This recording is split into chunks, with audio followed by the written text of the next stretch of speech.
me gustaría decir por qué algunos contratos son nulos de pleno derecho y por qué no tienen ni tendrían ninguna validez en la práctica. Por ejemplo, imaginemos que alguien quisiera contratar a un grupo de personas para entretenerle y el único motivo por el que las contrata es porque estas personas tienen una discapacidad o una determinada condición que al contratante le genera morbo, ¿no? Hace como 100 años, o bueno, no sé, en torno a hace 100 años o más, existían los circos de fenómenos, como la película esta de Freaks, en la que había determinadas personas que no tenían que realizar ninguna función, que no eran como por ejemplo las personas que hacían acrobacia o los domadores de animales, sino que su única función era existir teniendo una determinada condición, teniendo una determinada discapacidad, habiendo nacido sin partes del cuerpo, teniendo acromegalia, o sea, personas con enanismo, o teniendo algún tipo de condición que generara el morbo de la gente y también dejara un poco en evidencia su nula empatía, ¿no? Por ejemplo, yo no sé si conocéis la película del hombre elefante, que está basada en un hecho real, que se habla de la vida de un hombre que tiene, no me acuerdo cómo se llama exactamente su condición, creo que era el síndrome de Proteus. Eso quiere decir que tenía un aspecto que ni siquiera parecía humano por la cantidad de... No, es que no sé cómo se define exactamente esa enfermedad, pero realmente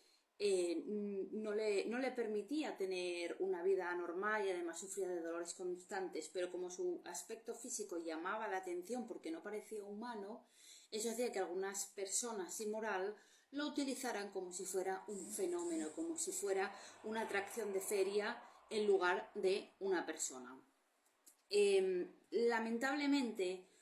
pensamos que, bueno, ya vivimos en una sociedad donde se garantizan los derechos humanos y que este tipo de cosas no van a volver a pasar o no deberían volver a pasar, pero lamentablemente hay personas que siguen contratando, por ejemplo, personas con enanismo simplemente por el hecho de tener enanismo. Y eso es horrible y deshumanizante, porque tú no contratas a estas personas pues para que hagan una función, porque sean cantantes, porque hagan un espectáculo, sino por el hecho de tener una condición. Es decir, estás reduciendo la existencia de unas personas a su condición. Eso es absolutamente deshumanizante y terrible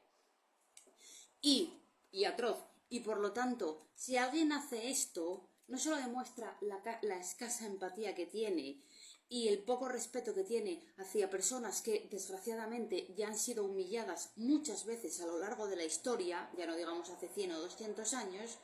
sino que vivimos en una sociedad donde a veces la moral parece que se ha vuelto como una virtud propia de pocas personas o como incluso algo malo, un defecto. Pensar que alguien por decir que algo le resulta horrible es quizá demasiado débil o una persona demasiado sensible, cuando simplemente estamos hablando de no hacer a los demás lo que no nos gustaría que nos hicieran a nosotros, ¿no? Entonces, reducir a una persona a una discapacidad y contratarla solo por eso, reduciendo su existencia a una discapacidad, no hace falta decir porque es horrible y deshumanizante. Y para terminar tengo que decir que los contratos tienen que ser acordes a la ley, a la moral y al orden público. Y si tú contratas a una persona para hacer algo que implique su burla por tener una determinada condición y esa persona no cumple,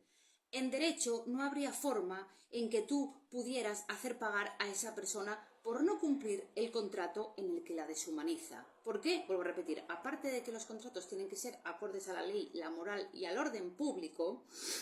una persona no puede pactar algo que atente contra su propia integridad física o moral, incluso aunque ella quiera. ¿Por qué? Pues básicamente por proteger los derechos humanos y porque, aunque el derecho a la libertad exista, por encima del derecho a la libertad en determinadas ocasiones donde se trata de deshumanizar a una persona está el derecho al honor y a la integridad moral. Y si una persona con acondroplasia firma un contrato en el que va a aparecer en una fiesta simplemente por el hecho de tener acondroplasia y no por el hecho de ser cantante o actor o